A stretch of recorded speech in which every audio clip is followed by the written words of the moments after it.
Pada tanggal 2 Juli 1955, Pan American Flight 914 melakukan perjalanan dari New York ke Miami, Florida. Sebanyak 57 penumpang hari itu berharap bisa menikmati hangatnya matahari di pantai Florida. Pesawat lepas landas tanpa masalah apapun. Namun, 3 jam kemudian di mana seharusnya pesawat tersebut telah mendarat di Miami, malahan hilang tanpa jejak. Radar pada menara kontrol di Miami tidak mendeteksi adanya pesawat yang mendekat pada jam itu. Ketika mereka menelepon menara kontrol di New York, mereka mendapat jawaban yang mencengangkan. Flight 914 baru saja menghilang dari radar tanpa jejak sama sekali. Investigasi segera dilakukan untuk mencari keberadaan dari pesawat ini. Regu penyelamat segera dikerahkan di sepanjang rute penerbangan ini, namun tetap tidak ditemukan apapun. Total 61 orang termasuk kru menghilang tanpa jejak. Akhirnya, Pan American Flight 914 dinyatakan crash, meskipun sebenarnya kasus ini belum dipecahkan.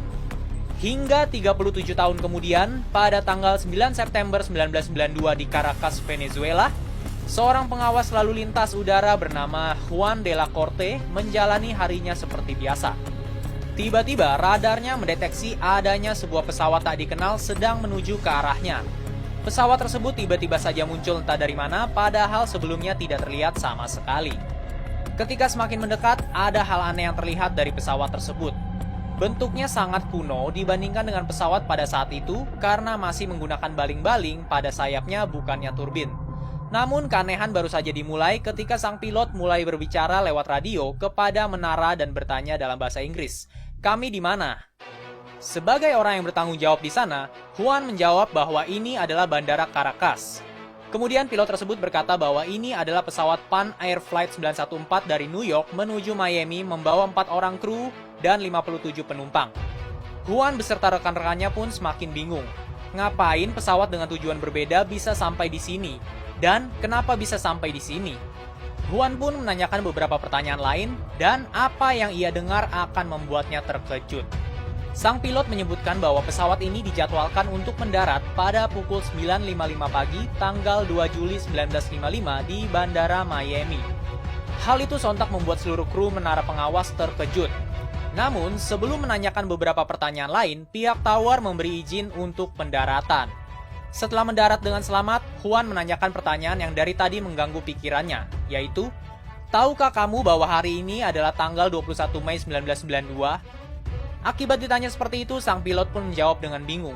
"Apa yang kamu bicarakan?" Hal itu sontak membuat Juan memerintahkan security guards untuk mengepung pesawat tersebut. Namun, hal yang gak terduga terjadi. Sang pilot justru meminta para petugas bandara untuk tidak dekat-dekat lalu menyalakan mesin pesawatnya lagi.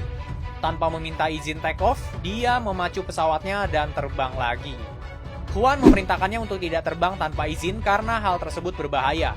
Namun hal itu tidak mendapat respon dari sang pilot. Untuk beberapa waktu pesawat tersebut masih terlihat jelas, namun segera hilang kembali baik dari radar maupun penglihatan. Sampai hari ini tidak ada kabar dan jejak yang terdengar lagi tentang pesawat terbang tersebut. Banyak yang menganggap bahwa kejadian di atas adalah hoax dan menganggapnya hanyalah sebuah cerita rakyat belaka. Malahan, ada yang menambahkan bahwa para penumpang tersebut telah berhasil pulang ke rumah masing-masing, namun penampilannya sama sekali tidak menua. Bagaimana denganmu, Fox? Apakah kamu percaya dengan cerita ini? Apakah cerita ini ada kaitannya dengan time traveling? Atau ini hanyalah cerita bohong? Tulis jawabanmu di kolom komentar.